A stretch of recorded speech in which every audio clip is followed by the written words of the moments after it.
نے ابھی تک ہمارا چینل سبسکرائب نہیں کیا تو ابھی سبسکرائب کریں اور بیل آئیکن کو کلک کر کے ہماری لیٹسٹ ویڈیوز کے بارے میں اپڈیٹ جانیں۔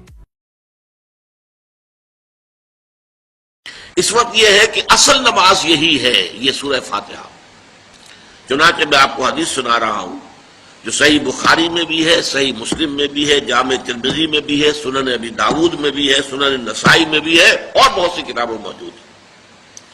اور یہ عن عبادہ بن صامت رضی اللہ تعالی عنہ، حضرت عبادہ بن صامت سے ہے مرفوعا کہ حضور نے فرمایا لا صلاۃ لمن لم یقرأ بفاتحۃ الکتاب، اس شخص کی کوئی نماز نہیں ہے جس نے کہ سورہ فاتحہ کی تلاوت نہیں کی۔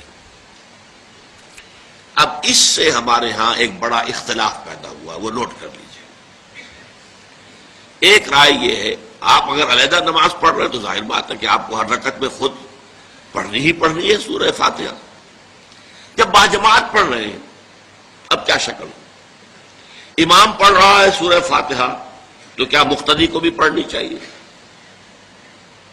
اس حدیث میں جو الفاظ کی شدت ہے اس کی بنا پر رجحان یہ ہوتا ہے کہ یقیناً اس صورت میں ہر شخص کو لا صلاۃ لمن لم یقرأ بفاتحۃ الکتاب، جس نے کہ فاتحہ کی تلاوت نہیں کی، قرأت نہیں کی، اس کی کوئی نماز ہی نہیں۔ تو یہ موقف ہے امام شافعی کا، یہی مسلک ہے ہمارے اہل حدیث بھائیوں کا کہ آپ چاہے اکیلے نماز پڑھ رہے ہو، چاہے امام کے پیچھے پڑھ رہے ہو، اور چاہے امام جو ہے وہ جہری رکعت پڑھا رہا ہے اور چاہے سری رکعت پڑھا رہا ہے۔ خاموشی والی رکعت سورہ آپ کو معلوم ہے کہ نماز جو ظہر اور عصر کی ہے تو چاروں رکعتیں جو ہے وہ سری ہے، مغرب کے اندر آ کر دو جہری ہیں ایک سری ہے، عشاء میں آ کر دو جہری ہیں دو سری ہیں، سورہ اور نماز فجر کے اندر دونوں جو ہیں وہ جہری ہیں۔ تو چاہے جہری ہو چاہے سری ہو آپ کو بھی لازماً جو مقتدی ہے اسے بھی سورہ فاتحہ پڑھنی ہوگی۔ اب اس کے لیے انہوں نے یہ طریقہ جو ہے تلقین کیا ہے کہ امام تیزی سے نہ پڑھے، رک رک کر پڑھے الحمدللہ رب العالمین، اس کے بعد اتنا وقفہ دے دے کہ جو مقتدی ہے وہ بھی کہہ لے اپنے دل میں یا پڑھ لے الحمدللہ رب العالمین الرحمن الرحیم۔ تو یہ رک رک کر پڑھنا، خاص طور پر اگر آپ کو موقع ہوا ہو کسی اہل حدیث امام کی امامت میں نماز ادا کرنے کا تو آپ دیکھیں گے کہ بڑا فرق ہے۔ ہمارے جو حنفی امام الحمدللہ رب العالمین الرحمن الرحیم مالک یوم الدین ایاک نعبد و ایاک نستعین، چار آیتیں جو ہیں وہ بھی ایک ساتھ میں پڑھ جائیں گی، لیکن یہ کہ عام طور پر جو اہل حدیث حضرات ہیں وہ رک رک کر ٹھہر ٹھہر کر پڑھتے ہیں، ترتیل کے انداز میں پڑھتے ہیں۔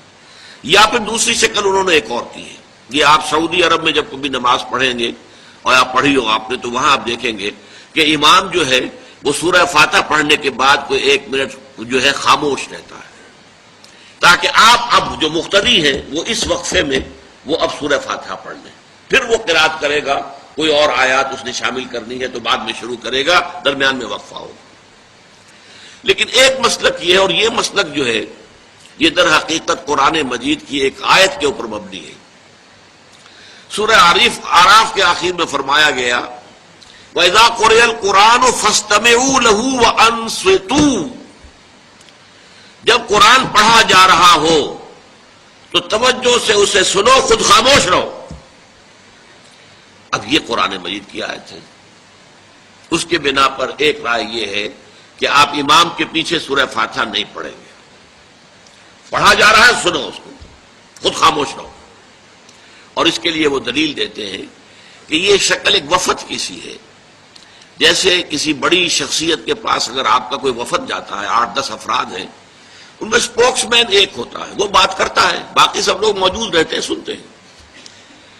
اسی طریقے سے امام جو ہے وہ گویا کہ آپ کا نمائندہ ہے اور وہ پڑھ رہا ہے الحمدللہ رب العالمین الرحمن الرحیم مالک یوم الدین، تو امام کی قرأت ہی آپ کی بھی قرأت ہو گئی۔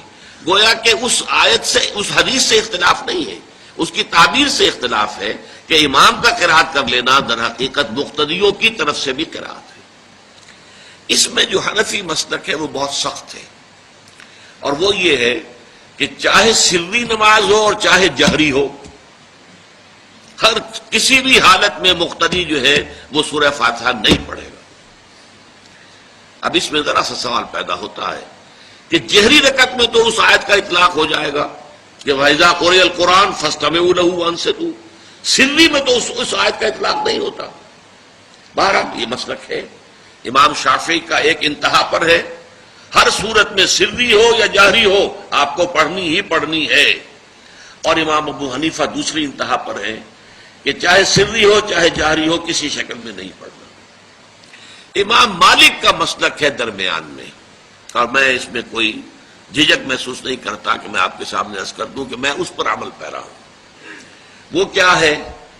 جہری نماز میں خاموش رہو اور سنو. اس آیت کا اطلاق ہو جائے گا جب بلند آواز سے پڑھ رہا ہے امام تو پوری توجہ، فاستمعوا لہ، اپنی پوری توجہ کو اس کے سننے کے اوپر مرکوز کر دو اور خود خاموش رہو. سری رکعت میں البتہ جبکہ وہ بھی خاموشی سے پڑھ رہا ہے، آپ بھی خاموشی سے پڑھ رہے ہیں. بہرحال ان چیزوں میں میں نے یہ سب کچھ بیان کیا ہے تو اس سے جو میرا مقصود ہے وہ یہ ہے کہ معلوم ہو جائے کہ اس میں کوئی بڑی بنیادی بات نہیں ہے. نہ یہ کہ جو حنفی ہیں وہ اس حدیث کا انکار کرتے ہوں کہ لا صلاۃ لمن لم یقرأ بفاتحۃ الکتاب، کیسے وہ انکار کریں گے؟ اور نہ ہی کوئی جو حنبلی ہے یا اہل حدیث ہے وہ قرآن کی اس آیت کا اختلاف سے جو ہے وہ اختلاف کر سکتا ہے کہ اذا قرئ القرآن فاستمعوا لہ وانصتوا. لیکن یہ کہ اس کے پھر اس سے جو احکام کا استنباط ہے اس میں اختلاف ہو جاتا ہے، تو اس کو نہیں سمجھنا چاہیے کہ یہ کوئی بہت بڑی اہمیت والی بات ہے.